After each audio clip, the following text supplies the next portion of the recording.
Olá pessoal, nós vamos dar continuidade ao nosso estudo sobre o devido processo legal na Bíblia, comparado com o devido processo legal do direito penal brasileiro.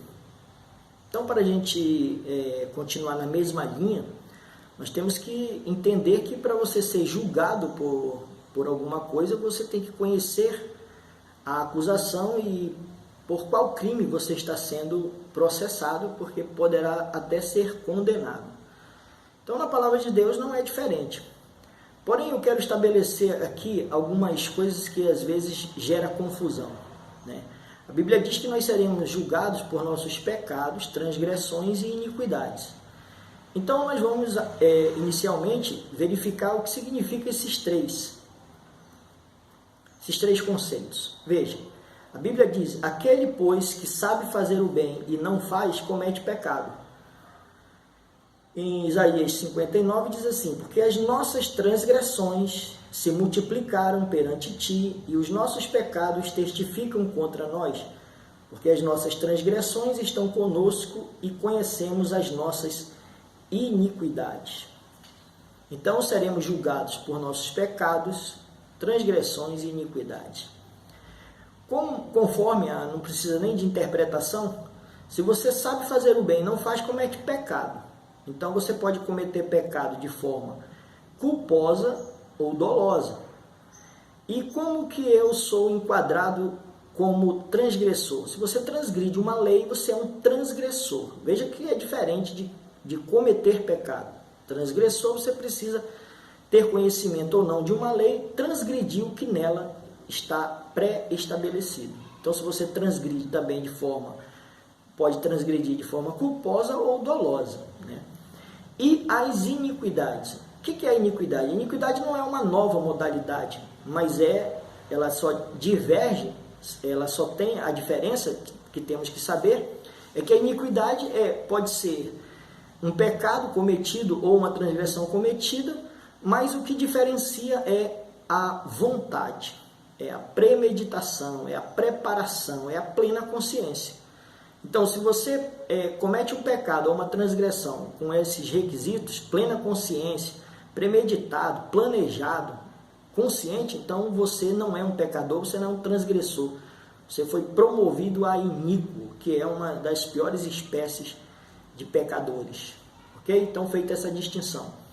Então, você não será julgado sem saber quais são esses pecados, essas transgressões e que forma você cometeu essas iniquidades. No direito brasileiro existe um princípio cravado na Constituição brasileira, que é o princípio da legalidade. O que diz esse princípio da legalidade? Está cravado no artigo 5º, inciso 39. Não há crime sem lei anterior que o defina, nem pena sem prévia cominação legal. Então, se o direito humano já prevê essa garantia de que você não pode ser julgado por uma coisa que não está previamente positivado e com a pena cominada.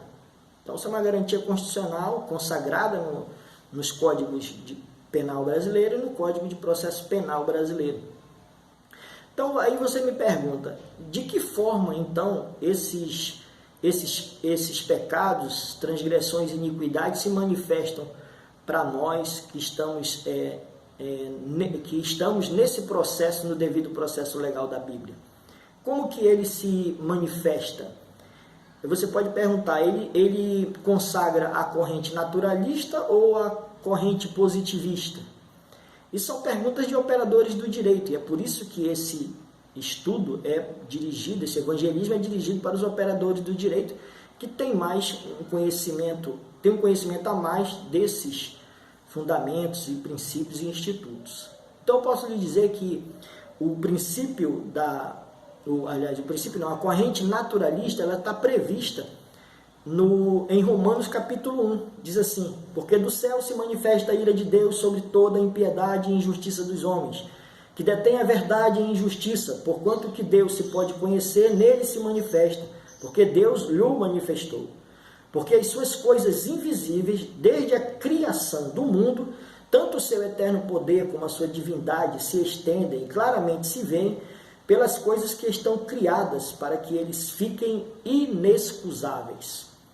Então, a corrente naturalista ela está estabelecida em Romanos 1, do versículo 18 a 20, sem dúvida nenhuma. Porque independe se você conhece ou não as leis de Deus, se elas estão positivadas ou não, a natureza proclama a existência e o poder de Deus sobre a vida de qualquer criatura na face da terra. Por outro lado, a corrente positivista, eu acredito que é a mais clara. Por quê? Porque quando se fala de positivismo, você vai logo lembrando dos 10 mandamentos, que é o exemplo mais claro das transgressões, dos pecados e das iniquidades transcritas de forma literal, né? Então, o que é essa corrente positivista? Que designa uma relação ativa ou passiva, é uma corrente da filosofia do direito que procura reduzir o direito apenas àquilo que está posto, colocado, dado, positivado e utilizar um método científico para estudá-lo. Então, veja, tanto faz a corrente que você quiser privilegiar, o que você não pode é negar as duas, né?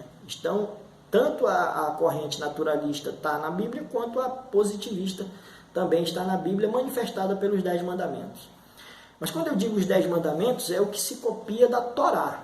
Não estou falando dos 10 mandamentos da Igreja Católica e nem da forma com que é ensinado os 10 mandamentos na Bíblia protestante. Porque estamos falando de 3 livros. Estou falando da Torá, estou falando da Bíblia católica e estou falando da Bíblia protestante. Por quê? Na Bíblia protestante, aliás, na Bíblia católica, o segundo mandamento, ele não é o mesmo da Torá. O segundo mandamento na Torá diz que não farás imagens para ti, né? Então, na Igreja Católica, obviamente, você que é católico, né, esse mandamento não cabe como mandamento dentro da doutrina e da crença católica, né? Então, se você fosse o Papa, você não colocaria, e o Papa também não colocou, né? Existem outras divergências, mas vamos para o mandamento 7º. O 7º diz na Torá, não adulterarás. Então, se você fosse o Papa, você colocaria esse 7º mandamento nos 10 mandamentos da Igreja Católica? Obviamente que não, porque para você subtrair o mandamento número 2, que é não farás imagem para ti, isso já significa que tu adulterou. Porque o que é adulterar? Adulterar é falsificar, é misturar, é dizer o que Deus não disse. Então você é um adúltero porque você adultera, e Deus disse no 7º mandamento, não adulterarás. Portanto, nos 10 mandamentos da Igreja Católica não existe esse mandamento, não adulterarás. E no protestante? No protestante existe os 10 mandamentos conforme os 10 mandamentos da Torá. Porém, na forma de ensinar tem uma divergência lá. Por exemplo, o 7º mandamento, não adulterarás, quando um pastor ou um líder religioso protestante está pregando sobre esse mandamento, ele fatalmente falará em adultério, que é o homem que cobiça a mulher do próximo e faz sexo com essa mulher e, portanto, comete adultério porque adultera o contrato de casamento deste casal ou daquele casal. E quando chega no 10º mandamento, que vai tratar, que é não cobiçará, e nesse 10º mandamento vai falar deste exemplo, de que eu não devo cobiçar a mulher do próximo, eu já falei no 7º, aí eu vou falar o quê? Então, você perceba que o positivismo, ele é, quando eu digo positivista, e você tem que saber que transgressões, iniquidades e pecados são essas, mas procure a genuína palavra de Deus para você estar balizado sobre o que é um e o que é outro, tá certo? Continuando, essa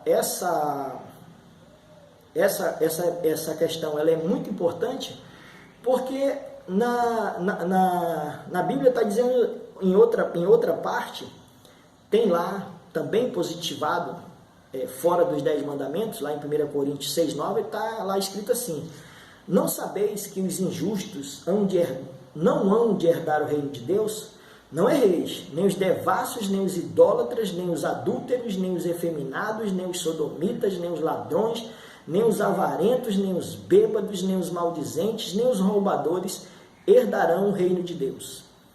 Ou seja, acerca do positivismo, tanto nos 10 mandamentos da Torá, não da Igreja Católica e não como é ensinado no protestantismo, mas aí também em 1 Coríntios 6 está aí positivado as ações, os crimes, pecados, iniquidades que farão com que você não herde o reino do céu. Lá na palavra de Deus, para você saber então qual é a pena combinada, né? Porque não adianta só saber qual é o crime. Você já sabe o crime, mas tem que saber para ter validade, qual é a pena combinada. A pena combinada está escrito lá em Romanos capítulo 6, 23. Porque o salário do pecado é a morte, mas o dom gratuito de Deus é a vida eterna por Cristo Jesus, nosso Senhor. Então, para todos os pecados, transgressões e iniquidades, o salário, né, a pena combinada é a morte. E a morte nada mais é do que, se hoje, pelo pecado, nós fomos destituídos da presença de Deus, a condenação final, que a gente só vai falar quando estiver falando de execução, você vai ver que a condenação máxima é estar destituído para sempre, eternamente, da presença de Deus, jogado dentro de um lago de fogo. Tá certo? Então, não adianta basear essa conduta que você vai procurar ter de buscar o entendimento desse pecado positivado para que você fuja dele, ou para que você tenha condições de saber do que você tem que se arrepender, né, e abandonar. Olhe para o que diz as Escrituras em Apocalipse 20:12. E vi os mortos, grandes e pequenos, que estavam diante de Deus, e abriram-se os livros. Que livros? Os de Deus, não é o da católica nem do protestante, não. Os livros de Deus. E abriu-se o outro livro, que é o livro da vida. Você não vai ser julgado pelo meu livro, o meu livro da vida, você vai ser julgado pelo seu livro da vida. E os mortos foram julgados pelas coisas que estavam escritas nos livros, segundo as suas obras. Então agora você já sabe que a pena está combinada, o pecado está positivado, e nós agora no próximo vídeo vamos trabalhar sobre os réus. Quem são os réus? Deus te abençoe.